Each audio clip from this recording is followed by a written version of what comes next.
it's Jasmine, and welcome back to GGTV. I'm very excited that you are here again on this channel and that you've chosen to watch this video. I hope that this video is encouragement and is informative for those of you who may be going through the divorce process. But if you're not, please share this with friends who may be going through this process as a sign of support and to provide some wisdom for them in this time of their life. So if you don't know, I'm a family law attorney. I've been practicing family law for a few years now. I'm currently practicing solely just family law in the Dallas-Fort Worth Metroplex area. And I have seen a lot of different styles, shapes, and sizes of divorces. I've seen divorces that have taken a toll on people's mental and physical and emotional well-being. I've also seen divorces on the other side that have been able to be done amicably, where both sides are able to reach some sort of an agreement and keep their family, their finances, and the entire whole person intact.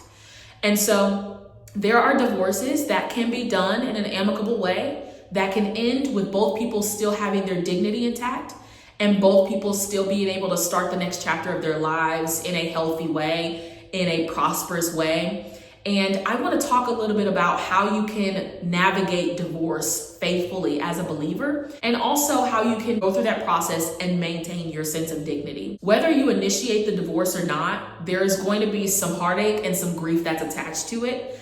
I have had clients who come into my office who were the ones who wanted the divorce. And then as soon as the pen hits the paper and things are finalized, there's tears, there's sadness, right? There's heaviness. And the reason being is because whether you wanted it or not, whether you knew that this was the right decision for you or not, it is a chapter of your life that's ending. And there is grief attached. There is lamenting attached. There is a bitter sweetness attached to ending a portion of your life.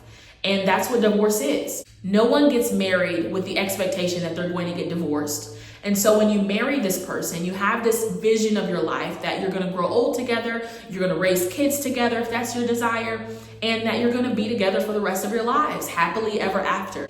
And sometimes life just doesn't work out that way.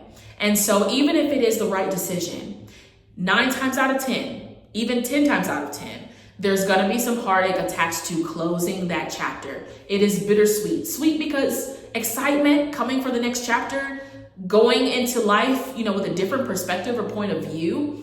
But it's also bitter because you thought that this person was going to be your person for the rest of your life, and it didn't turn out that way. Just to be clear, in this video, I'm not here to debate if Christians should get a divorce. I'm not even here to discuss or dissect what the biblical grounds for divorce are. My sole purpose in this video is to give you wisdom and advice and guidance on how you can navigate the process of divorce and stay intact.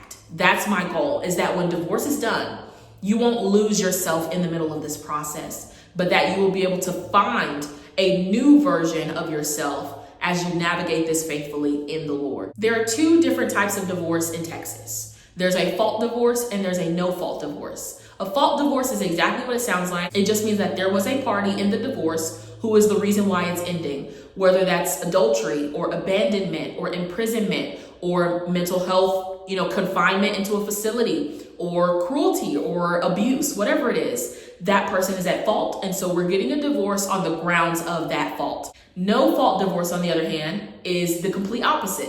It's kind of this catch-all phrase that says we just had a difference in personalities. There's no hope or room for reconciliation. We cannot be together anymore. It's no one's fault exactly, but we just can't do this. And a lot of divorces may be no-fault divorces just because they may not want the nastiness of what's caused the divorce to be in their divorce papers. But regardless of if it's a no-fault or fault divorce, there's going to be hurt and pain and heartache associated with it. And so I want to let you know that there are things you can do to ensure that you are still whole and you are still happy and you are still able to start this next chapter of your life outside of divorce. It's difficult when people get a divorce. This is hard stuff. And the reason being is because you've built this identity being married to this person as one, and it is very painful for the 2 who become one to then split again into separate people. And so it's hard to adjust to this new reality, especially when there's kids involved, because now you're tied to this person and you've got to figure out how to co-parent You got to figure out how to be in the same room as each other. You got to figure out how to stay in communication for the sake of the kids. And so divorce is hard, but I'm going to give you some things that will help you not lose yourself while your marriage is ending. First thing, if you hire an attorney for this process, you need to let your attorney do his or her job. I understand this is difficult. I understand this is your life and your attorney has not lived that life. However, the last thing you need is for legal procedures, legal documents, and legalese language to be another stressor added to this process for you. My goal as an attorney doing family law and handling your divorce is to take one thing off of your plate. Give me all the legal procedures, give me all the documents, give me the legal arguments. I'll handle this part for you so that you just have to show up. We just have to talk about our strategy and I'm gonna go and do my very best for you. That is so stressful for you to not know anything about the legal world and then try to Google and chat GPT and AI this and all the things to basically become your own attorney to fight your case. And it's easy because anxiety, when you're struggling with that, the anxiousness of what's happening makes you go and do your own research, makes you go and draft up your own arguments, makes you go and draft up your own co-parenting, makes you go and ask your friends who've been divorced how they handled it and what their attorney did for them. And then you bring it back to me like I'm supposed to do the exact same thing. Circumstances and facts are different for everything. Family law is so fact specific with a lot of things. It really matters what your specific facts are. And so please don't put pressure on your attorney to copy and paste what happened in your friend's divorce to yours. Don't frustrate your attorney by trying to take over their job, okay? So if you have an attorney in a divorce, you need to let them do their job because their job is to protect your blind spots. You don't know everything. And so you need an attorney to help walk you through those things. You need an attorney that you can trust. Secondly, you need to surround yourself with support. You need whatever that looks like for you, friends, family, the church group that you do Bible studies with, the ladies book club that you meet up with. You need a support system. You don't want to go through this divorce alone. You need someone to talk to. You need someone to vent to you. You need someone who can support you because that used to be your spouse and you guys are separating. And so you need to have a strong system of support to be able to walk you through this thing. The third thing that I would suggest is you go to counseling. I think anybody who is getting a divorce should go to counseling. When you're in the middle of a divorce, you need individual counseling. Everybody does. I don't care. Everybody needs individual counseling if you're going through a divorce because this is difficult and you have to know how to process through your emotions and what you're feeling so that you don't end up in a crisis state where it's impacting your daily functioning. You don't want to end up in a crisis state where you're overwhelmed and you can't work, you can't sleep, you can't eat, all these things. So go to a counselor and chat through these things. And it can be your pastor, it can be a spiritual counselor, it can be the priest, it can be whoever. You just need to talk to someone about this stuff. There are so many things that come up during a divorce proceeding. Just about every client I've ever had is anxious. There's sadness, there's anger, there's frustration, there's unforgiveness, there's offense. And you need to be able to talk through these things or you won't see clearly during this process. So you need to handle this stuff because your attorney is not your counselor. And you may want to vent and let out everything to us, but that's not our job. That's not our role. And we cannot help you. We don't have the techniques or the methods or the certifications to be able to help walk you through your emotional distress. And if for some reason you don't believe in therapy, you need to at least be doing some therapeutic techniques. You need to be journaling. You need to do some self-care. You need to do some breathing. You need to do some affirmations, some exercise, all these things because you are going to need it during this process. Trust me, as someone who's handled lots and lots and lots of divorces over the years, you're going to need this. It's also helpful for you to maintain a routine. So in the midst of this huge life change, you're going to need to make sure that the other areas of your life are stable and are still moving and are still functioning. And the moment you realize you're not functioning at a level that is helpful to you or healthy to you, you need to go see a counselor, okay? Because if you're not able to function because of this divorce, that tells me you're in a state of crises. So you're gonna wanna maintain as much routine as you possibly can. If you're going to book club while you were married, go to book club while you're getting a divorce. If you were going to church while you were married, keep going to church while you're getting a divorce. If you were exercising every day when you guys were married, keep exercising in the process of a divorce. You need to find stability in the other areas because this area is no longer able to be that for you, unfortunately. So maintain a routine. The legal process names parties as opposing parties. They paint this picture that you and your soon-to-be ex-spouse are adversaries.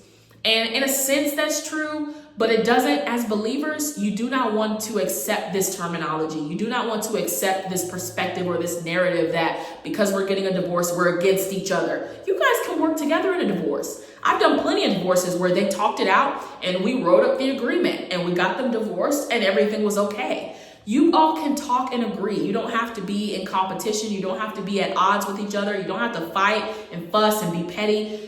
Regardless of what you see on TV, there are divorces that are handled very quickly and very amicably. And as a believer, that should be your prayer. Lord, let this be done smoothly. Lord, help us both to get through this. Lord, help us not to lose ourselves in this process. God, help us to still love each other in this process as we're separating. You can do that, and you need to do that with the Lord. I've had clients who have engaged in very petty tactics, all because they see each other as the opposing side. And when you see each other as we're fighting against each other, now instead of us doing a 50-50 split of all our property, this side wants a 60-40. And I say, well, why do you want a 60-40?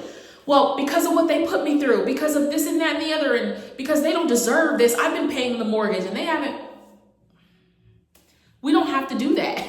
We don't have to be petty. We don't have to fight like that. Now, unless there is legal grounds for you to ask for more, I will tell you to ask for more. If there's been adultery, you can ask for more. If there's been physical abuse, you can ask for more, okay? We can get into the legal procedures of that later on. But if there's no grounds for you to ask for more, you're just doing this just because you don't want them to have it, you're just doing this to be petty, I'm not the attorney for you. I'm not operating or moving in your pettiness or your offense or your unforgiveness or any of those things. We're not doing that. And I will gladly and have told my clients multiple times, I'm not the attorney that's going to go in there and ask for stuff just because. We need a reason. Because when the judge asks me why you want a 70-30 split from the house sale that you guys have both been living in, you need to have a reason for why other than, I don't think they deserve it. You need to go pray. Go pray about it. And then come back to me and let's get a real settlement proposal. And that leads me to the next point. Pray for your soon-to-be ex-spouse. Again, just because you're splitting up doesn't mean you have to be at odds with each other. So pray for them. Pray that the Lord will bless them, will keep them. Pray that this next season of you all's lives would be better for you all. Pray that the latter years will be better than the former years. Pray that the Lord would give them the desires of their heart. Pray that they would feel the love of the Lord and that they would be processed and developed to be a son or a daughter, whatever it is. Pray for them, because it's hard to stay offended with somebody you're praying for earnestly and honestly. And it will help you to release those offenses earlier than later. So pray for them. And if you're co-parenting, this one is going to be especially important. You need to be able to talk to them and communicate throughout this process.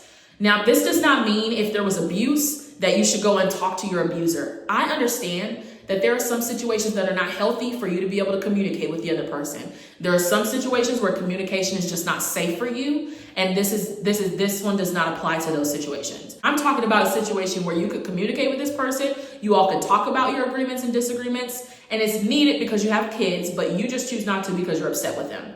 You need to forgive. You need to let that offense go. You need to pray for them. You need to release those things to the Lord and talk it out. Y'all need to be able to exchange school schedules and schedules for games and extracurricular activities. Y'all are going to have to meet up for graduations and weddings and all these things. So you can't just cut off communication with someone when you've got kids with them. Y'all are intertwined and interconnected throughout life now.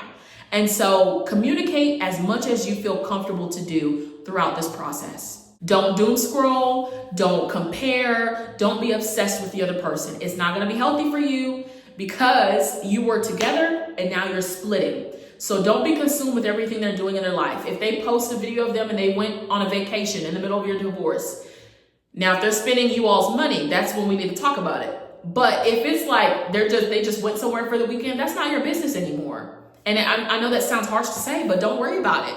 You need to worry about, here's the next point, bettering yourself. That's your focus. You're not worried about what they're doing with their life anymore. This is ending. You need to be focused on how you can stay standing and continue when this is all said and done.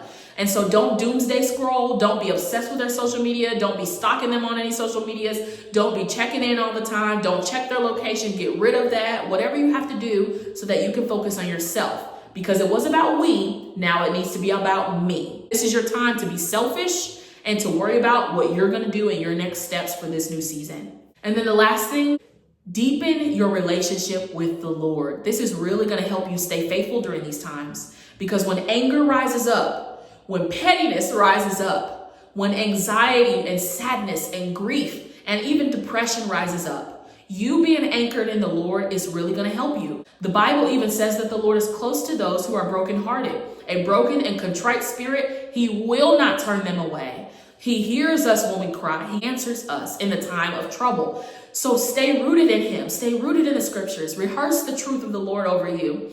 And don't allow the enemy to plant seeds of darkness inside of you during this season. This is already a dark season. Divorce is dark, right? And you don't want to be consumed with this process, so much so that you lose yourself and you lose the Lord, because that's going to make starting your new season a lot harder. And so divorce is difficult. It is a process, okay? It's a marathon, not a sprint. And you need to be able to do this with the Lord. If you want to be able to keep your dignity, you don't want to lose your character, you don't want to turn into a monster, you need to be able to sit with God and do what he tells you to do. I've had clients who brought their Bibles into meetings with me just to sit it on the table. We have prayed before we go into mediation. We have prayed before we go into a court hearing. Do what you need to do. And that's why it's important to have a Christian attorney if you can, because we're going to talk about Jesus. We're going to pray, and I'm not stuffing religion down people's throats, okay? So don't comfort me with that. When they initiate it or when the Lord opens a door, I'm all ears. We're talking about it. But it is healthy for you to incorporate your religion and your faith in the Lord in this process. God wants to be a part of this with you. And so he will help you maintain your dignity and navigate this process faithfully in him.